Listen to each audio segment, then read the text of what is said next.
John's petition seeking to cancel his certificate of candidacy, but petitioners are not giving up just yet. No arrests made, but some unvaccinated people and drivers alike got warnings on day one with the no vaccination, no ride policy in Metro Manila. Going above and beyond, find out why these medical frontliners are making waves on social media.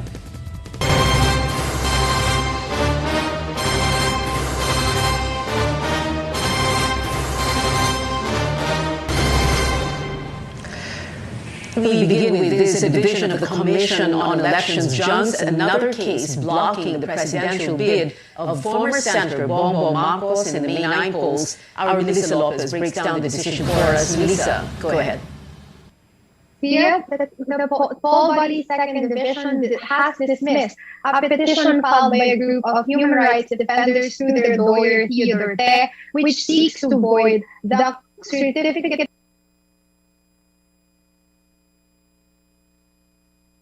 of candidacy of presidential aspirant Bongbong Marcos. In a 32-page decision handed down today, commissioners say the case, which was heard and filed in November and December last year, should have been outrightly dismissed instead.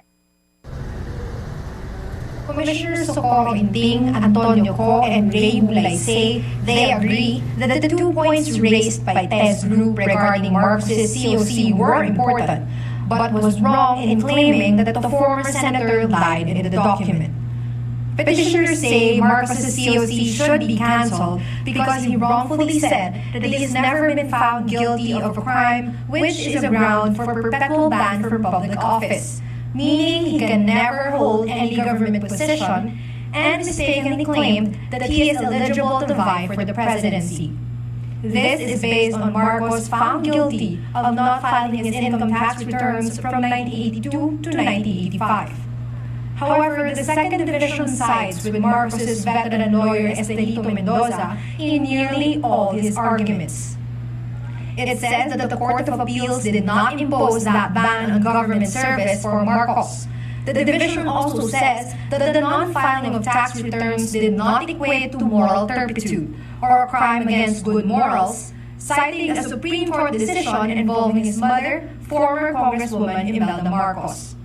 The commissioners add, penalty cannot be imposed on Marcos since it only took effect in 1986, the year when Bongbong and his family were kicked out of Malacanang and fled to the United States. However, Commissioner Co said in his separate opinion that Marcos should still be held liable as the tax returns were based on Bongbong's income when he was Ilocos Norte governor. This is the second to be dismissed at the division level out of 7 cases against Marcos' candidacy. It just means that one of the many challenges to his candidacy has been resolved. But there are other challenges still pending. Te says they will appeal the decision with the 7-member COMELEC and bank. Marcos spokesman Vic Rodriguez says the COMELEC division upheld the law.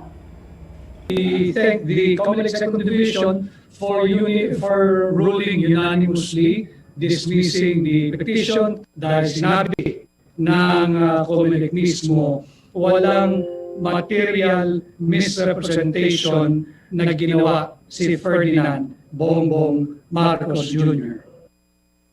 Malacanang says it respects the poll body's decision. We are also anticipating the verdict of the first division on 3 disqualification cases against Bongbong Marcos as well anytime soon.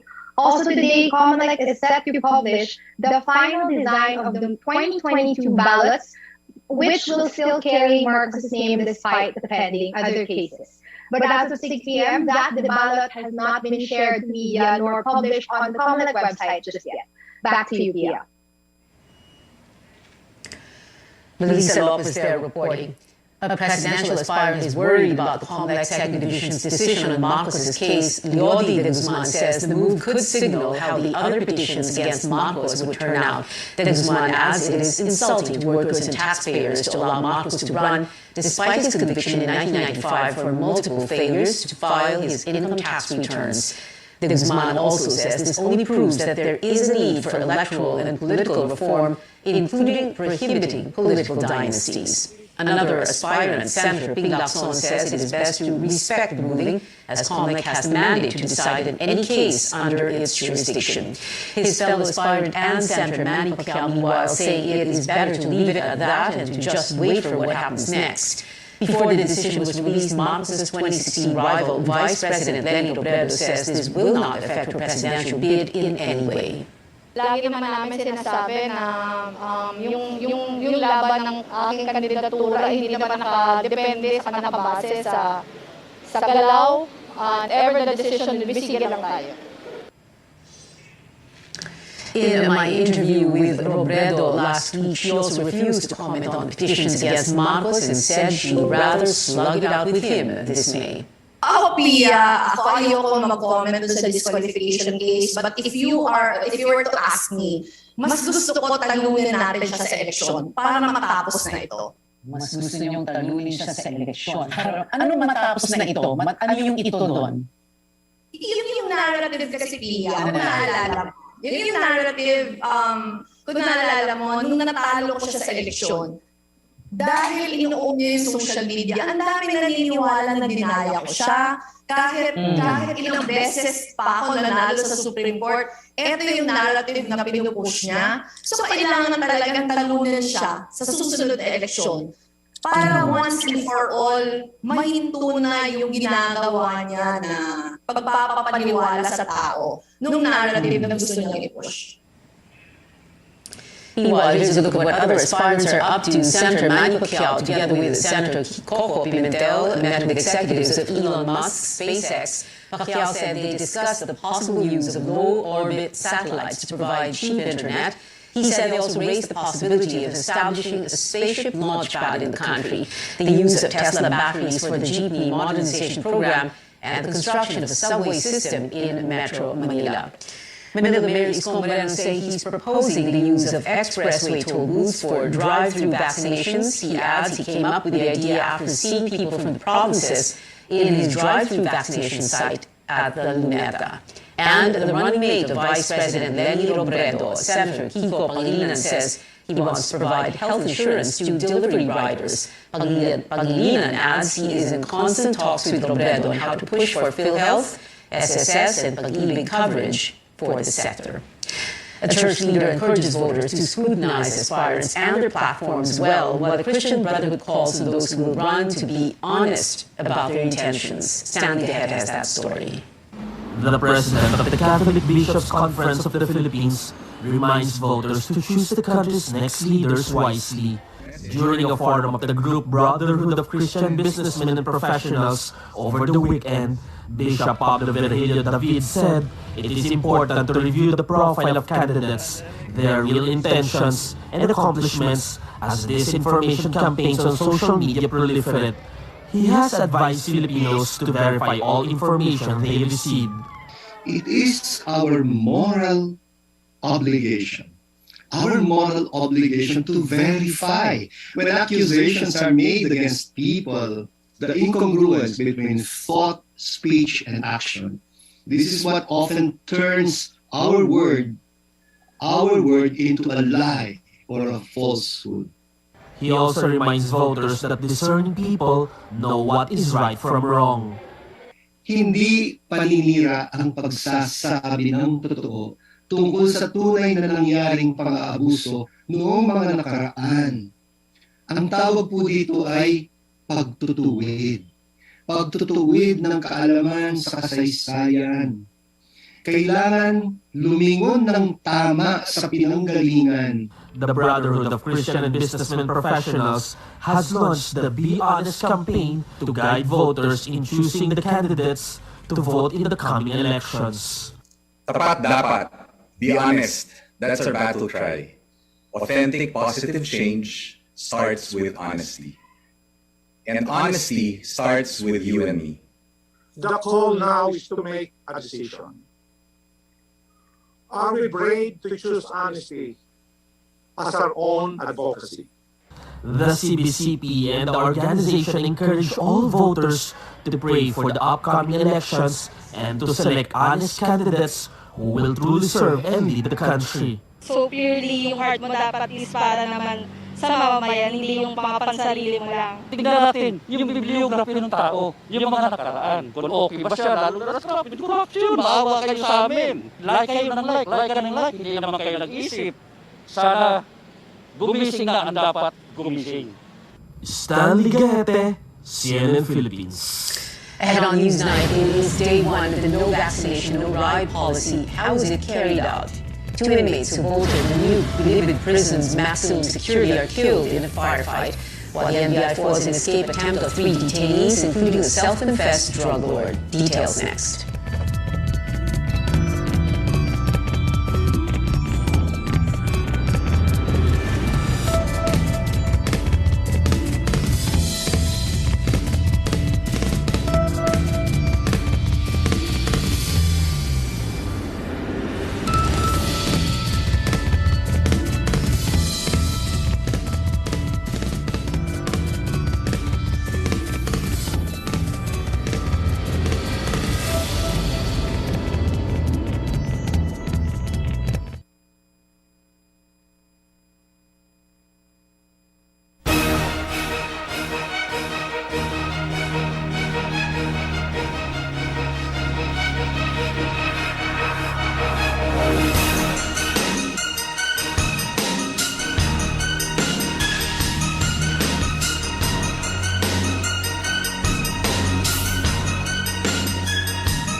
Welcome back to Newsnight, where we go above and beyond the headlines. The Labor Department issues its very first advisory for the year, quote, urging private sector employers to pay this to us live, Tristan.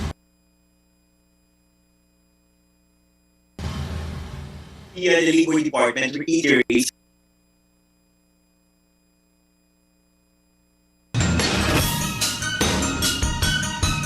that private sector employees considered as close contacts, suspect, probable, and confirmed cases of COVID-19 need to complete the prescribed isolation and quarantine period. In the Labor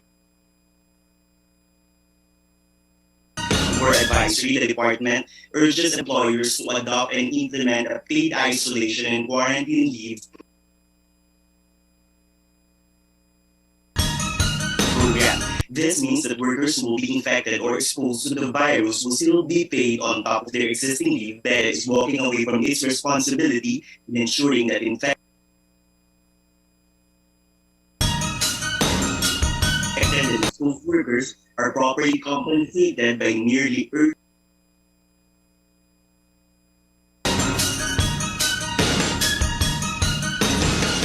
and not mandating employers to pay the isolation and quarantine period. Last week, the Labor Department says that it will be difficult to make the isolation and quarantine leave benefits mandatory because there is no legal basis for the department to require it. But DOLE is supportive of any proposed legislation to make isolation adding leave benefits for workers who will need to isolate or quarantine. In fact, some big companies are already doing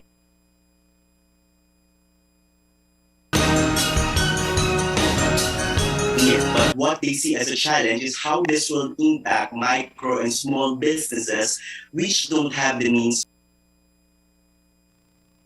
or financial capability to add more benefits due to the impact of the pandemic. Back to you.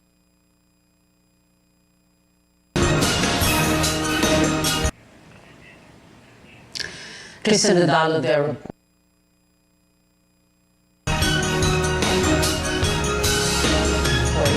The no vaccination, no ride policy took effect today in a bid to help stem this. Ano na lang, yung diretso na lang po kami sa papuntahan namin.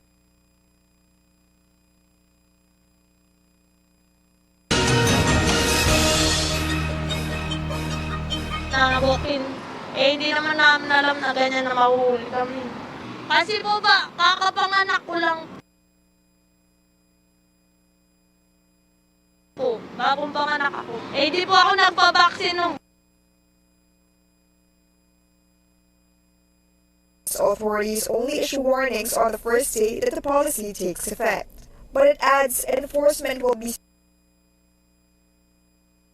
stricter in the following days. The LTFRB says fines for drivers and operators found violating the rule will range from 5,000 pesos for the first.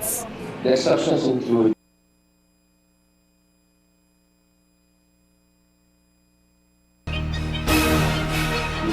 those who, by medical reason, cannot be fully vaccinated. All they have to do is present proof that medical certificate and the other details that they cannot be vaccinated, they will be allowed to board. Another exception is for those who's going to avail of essential goods and services. For their reasons, all they have to do is show proof.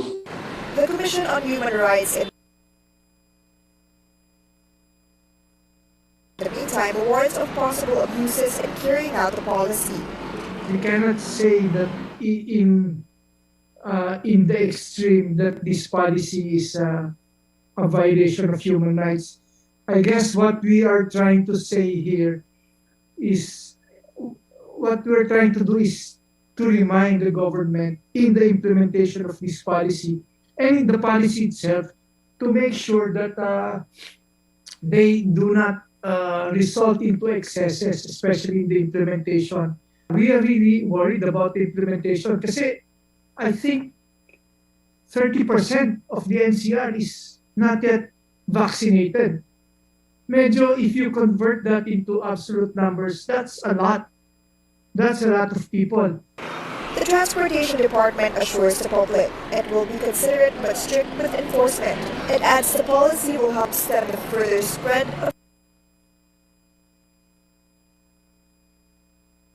of COVID-19. President Matulak,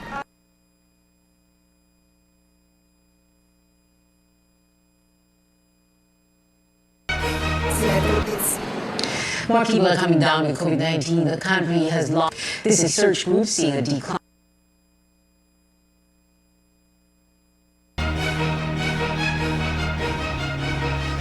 In cases here in Metro Manila, but it is still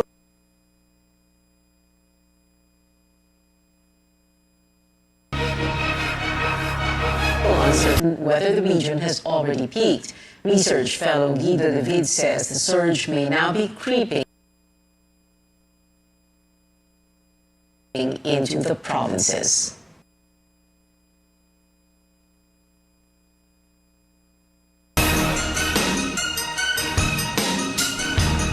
Medyo marami na meron sa region, even sa misinformation and religious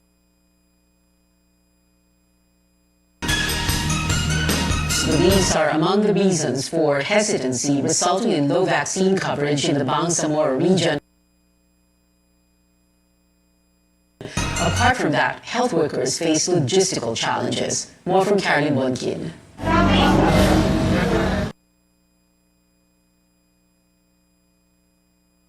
About 200 Muslim religious leaders in the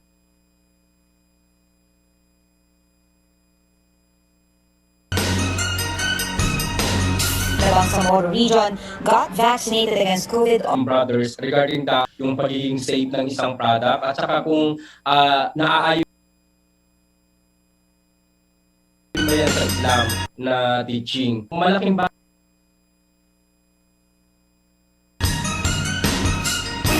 ngayon na yung ating mga Muslim religious leaders will be on our side upang sila mismo ang magpapatotoo na ito ay katuruan din ng Islam, halal siya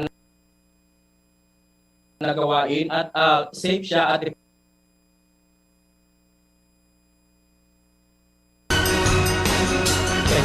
The Bangsamoro region has the lowest vaccine coverage in the country, with only 25% of its sector of logistics in far-flung municipalities. Health workers have to travel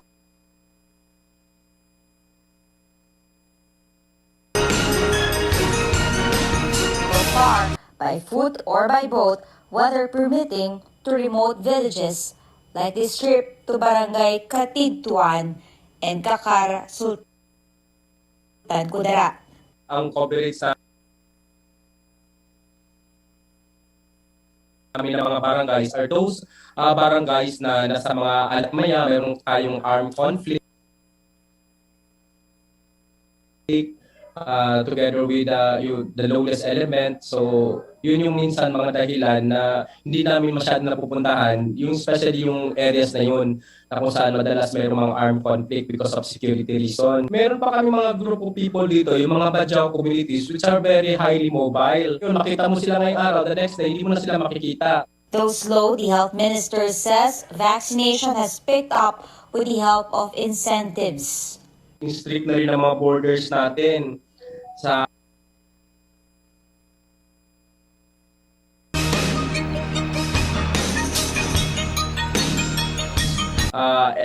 for example dito sa Cotabato City,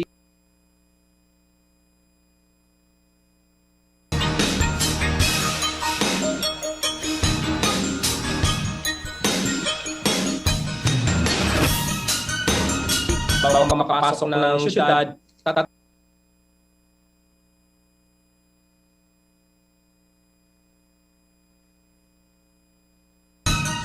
reaches their border.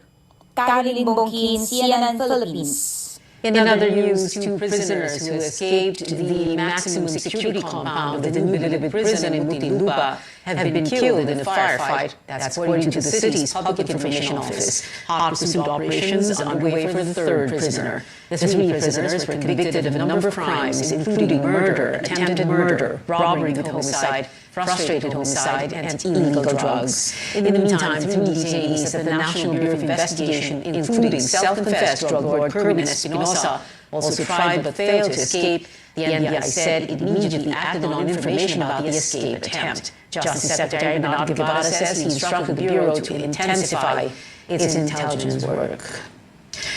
In global headlines, the country condemns the 4-year jail term handed to Myanmar's ousted civilian leader Aung San Suu Kyi by a military court last week, human rights and the rule of law. The elected leaders in a coup in February last year. The United States and Japan lift tsunami advisories following the eruption of an underwater volcano in the South Pacific on Saturday. Tsunamis hit the U.S. state of Hawaii, Japan, and Tonga's largest island, sending waves flooding into the capital. As of Sunday, New Zealand, which is near Tonga,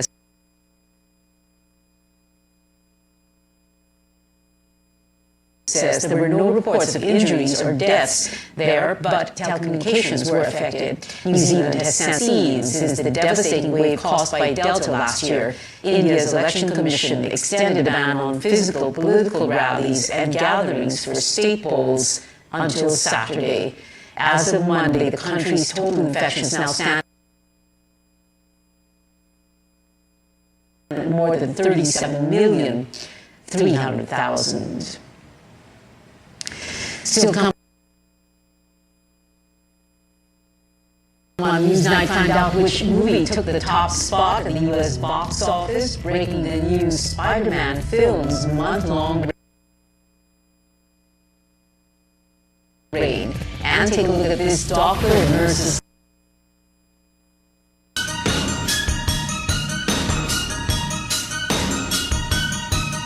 life-saving efforts, all while having COVID-19 themselves. Details after the break.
Welcome back to CNN Philippines. After about a month of ruling the U.S. box office, Spider-Man No Way Home has been dethroned by the new Scream. The fifth film in the slasher franchise earned an estimated $30.6 million upon opening. This is nearly double the earnings of the last installment. Scream 4 debuted with $80 million in 2011. Scream comes out in local theaters February, set in 100 years. David Daniel in the Hollywood Minute. Hello, I'm Betty White. Betty White, A Celebration was more than a decade in the making and includes the final on-camera interview with the much-loved entertainer just days before her death on New Year's Eve. It's set to play in more than 1,500 U.S. theaters tonight only. What would have been White's one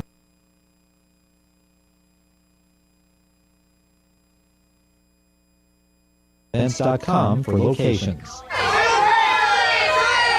Celine Dion has canceled the final 16 shows of her Courage World Tour. The singer is dealing with severe and persistent muscle spasms, according to a post on her Instagram account. The same issue prompted Dion to postpone her Las Vegas residency last October.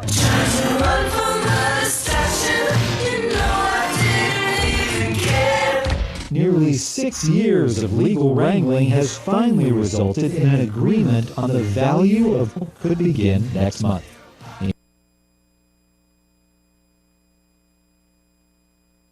In Hollywood, I'm David Daniel. And back here at home, making the rounds on social media, these health workers going above and beyond to help our kababayans in this pandemic. Despite having the virus themselves and exhibiting mild symptoms, Dr. Caroline Costello Mandin and Nurse Ronnie Galanta volunteered to operate on a COVID-positive patient. With 8 of their operating room staff also catching the coronavirus, the two did the procedure to protect others in the OR. And now, before we go, a few reminders for everyone so we can slow down the spread of the virus. Wear your masks, ideally the 3-ply surgical kind for protection from the Omicron variant. And if you feel symptoms, isolate immediately and get yourself tested. Continue following health protocols so we can keep one another safe from COVID-19. And that is it for tonight. I'm Pia Ontiveros for Newsnight, where we go above and beyond the headlines.